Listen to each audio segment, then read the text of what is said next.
Pemirsa, kembali kita lanjutkan dialog kita. Mas Handoko, sekarang gimana cara kita menghitung tax amnesty untuk wajib pajak badan? Nah, ini gimana nih? Nah, untuk wajib pajak badan, misalnya untuk yang saya tahu untuk yang UMKM dulu ya. Yang UMKM, kalau misalnya dia dikatakan UMKM adalah kalau misalnya omsetnya atau penghasilannya dia atau revenue-nya setahun di bawah 4,8 miliar, maka apabila dia belum pernah mengungkapkan ada satu aset yang belum dilaporkan di SPT, dia kenanya 0,5% tax-nya. Oke, dari biasanya berapa tuh? 0,5? Nah, kalau misalnya dulu kan jadi gini, aset itu kan sebenarnya akumulasi dari penghasilan kita kan. Betul. Misalnya saya punya penghasilan 500 juta, kemudian 250 jutanya saya konsumsikan, 250 jutanya saya belikan properti misalnya gitu kan jadinya. Nah itu kan sebenarnya tahun berikutnya saya punya penghasilan lagi 500 juta, 250-nya saya konsumsikan, 250-nya buat beli properti lagi. Berarti kan totalnya 500 juta kan jadinya. Dan itu aset ngeliatnya dari situ jadinya. Lalu kemudian itu kalau UMKM, kalau perusahaan yang besar? Kalau yang dia lebih dari 4,8 miliar omsetnya, maka dia kenanya 2%. Dan total aset ada dua.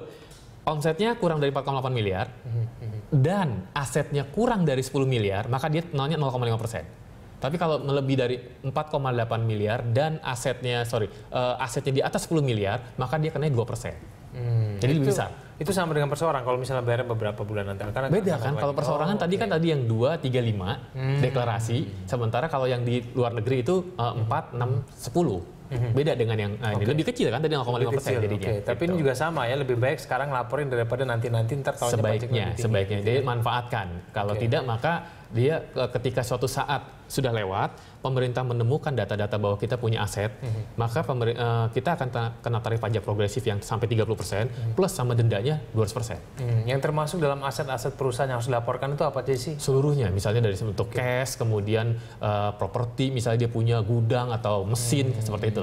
Kalau kayak untuk konteksnya perusahaan, inventory misalnya. Oke, nah itu kalau misalnya sudah prosesnya semua sudah kembali ke Indonesia itu ya. Itu kan nanti diinvestasikan lagi begitu ya. Betul. Itu nanti kira-kira investasinya ke arah mana sih Mas ini uangnya? Kalau sekarang kan pemerintah fokusnya pada infrastruktur ya.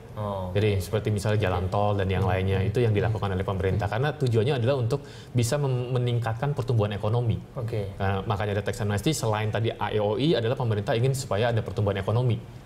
Tapi keamanan untuk para wajib pajak kekayaannya di Indonesia itu betul-betul aman, Mas. Maksudnya kan mereka selalu berpikir kalau luar negeri lebih aman dibandingin dalam negeri. Nah sekarang bisa dijamin itu kan?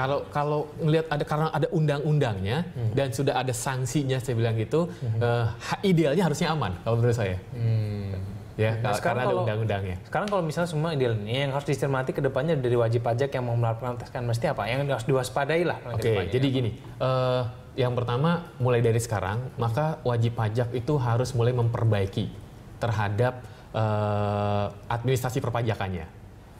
Problem di UMKM adalah kan mereka kadang-kadang itu tidak tahu tentang tidak melakukan kewajiban perpajakannya dengan lebih baik, misalnya pencatatan, omset, pembukuannya. Nah itu problem mereka adalah di masalah kerapian mengenai administrasi.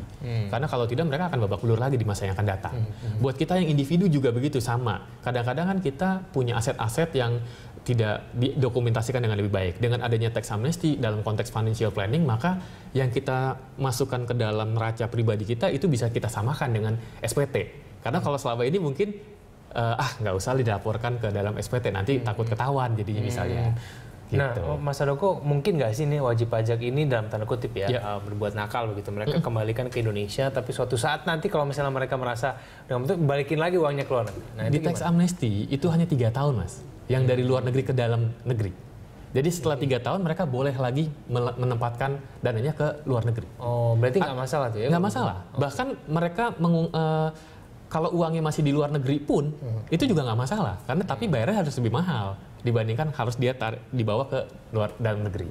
Baik. Mas Handoko, terima kasih telah hadir sama kami. Semoga ini memberikan pencerahan bagi wajib pajak yang ingin melaporkan harta kekayaannya. Semoga. Terima kasih Mas Handoko. Sama-sama.